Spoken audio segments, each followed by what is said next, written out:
Bonjour à tous, bienvenue pour le 6h30. Les candidats continuent de convaincre les électeurs sur l'ensemble du territoire national aujourd'hui, mardi, 5e jour de la campagne pour les élections régionales et municipales. Des élections couplées qui vont se tenir le 13 octobre prochain. Parlons droit des affaires. Le concours international Génie en herbe a débuté. On en sait plus avec Nadia Edja et Grace Kondo.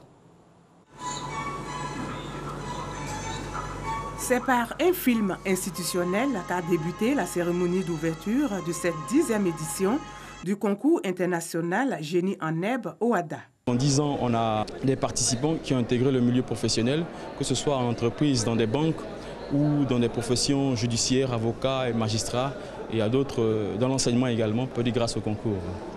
Donc le bilan est forcément positif. Durant 4 jours, les 13 équipes provenant de divers pays de l'espace OHADA s'affronteront à la faveur de cette compétition à travers les épreuves du questionnaire et de la plaidoirie. Le président de la Cour commune de justice et d'arbitrage, par ailleurs président de ce concours, dont le but est de promouvoir et vulgariser le droit commercial, a pour sa part tenu à encourager les participants. Souvent, lorsqu'on est appelé à concourir, il y a un tract qui peut bloquer les énergies. Il faut vaincre ce tract-là pour pouvoir donner le meilleur d'eux-mêmes.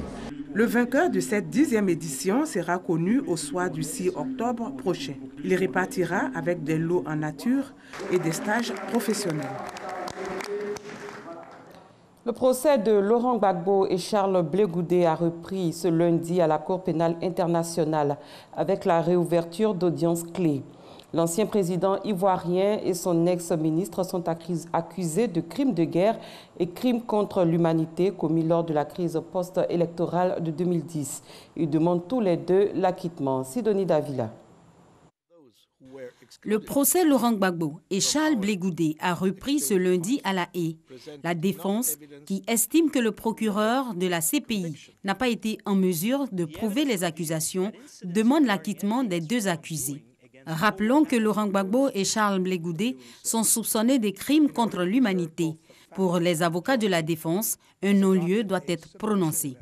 Un non-lieu total, un jugement d'acquittement pour toutes les charges et pour tous les modes de responsabilité, ce qui entraîne la libération immédiate de Laurent Gbagbo et de Charles Blé Goudé.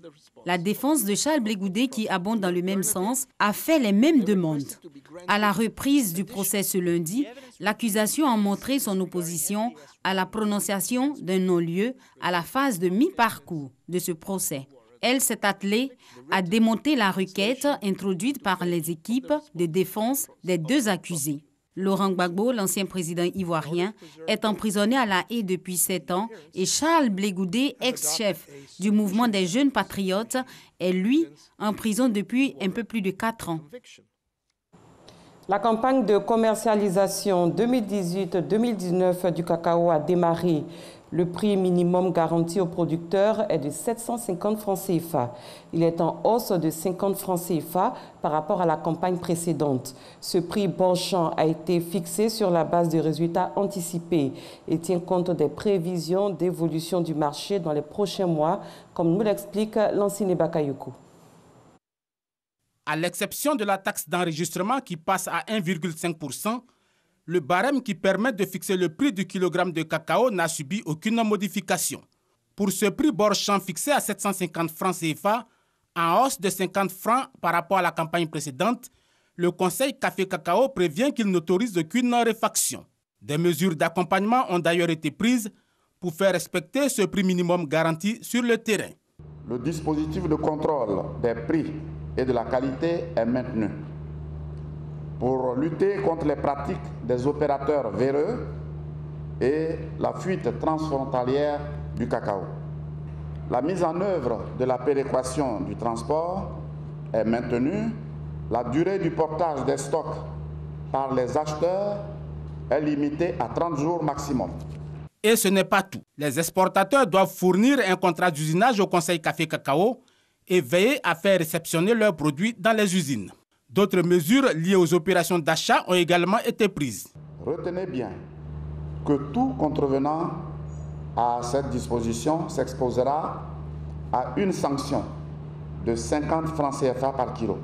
Les organisations nationales de producteurs le savent, le marché international du cacao est à la peine. C'est pourquoi ils félicitent le gouvernement pour les efforts consentis. Déjà, nous producteurs, c'est nous qui avons obtenu la part belle. C'est à notre niveau qu'il y a eu une augmentation de 50 francs. Il y a eu une hausse, il y a eu une amélioration du revenu du producteur, c'est ce que nous recherchons.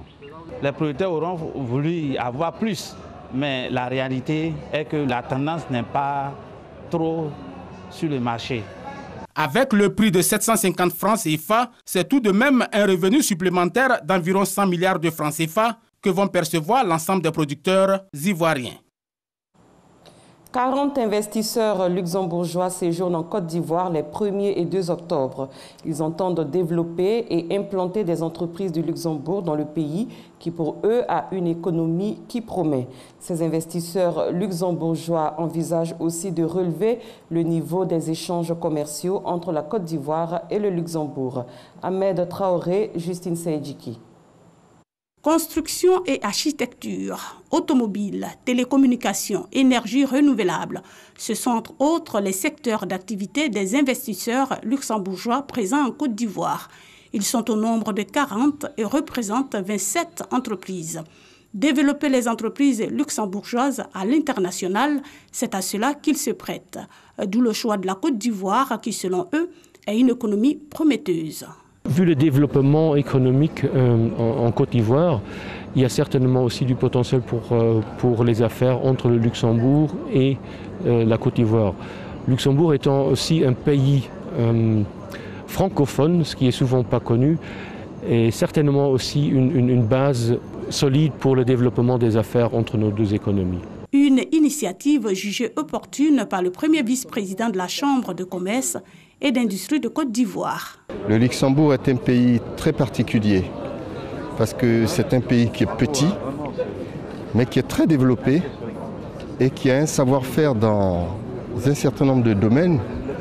Le plus connu, c'est l'ingénierie financière, la finance, la banque, les investissements.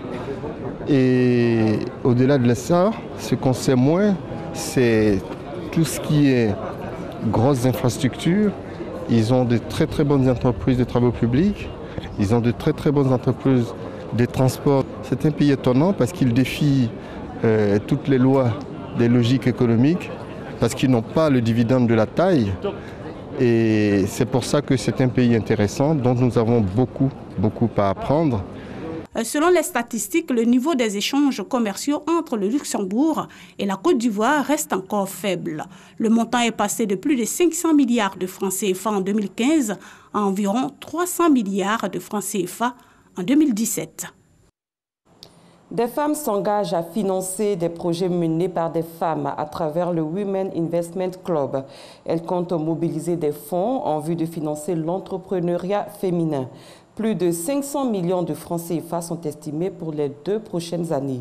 Le Women Investment Club, désormais présent en Côte d'Ivoire, a été présenté hier à la Bourse régionale des valeurs mobilières au Plateau. Justine Seydjiki.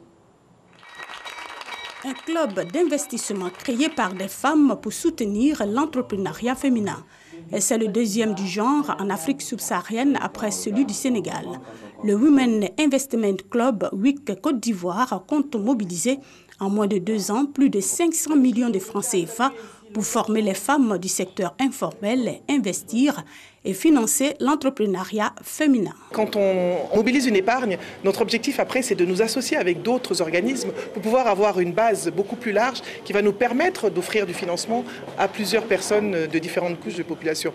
L'essentiel pour nous c'est que l'entrepreneuriat féminin se développe, l'essentiel pour nous c'est que l'intelligence financière des femmes se développe, l'essentiel pour nous c'est que l'éducation financière des femmes se développe.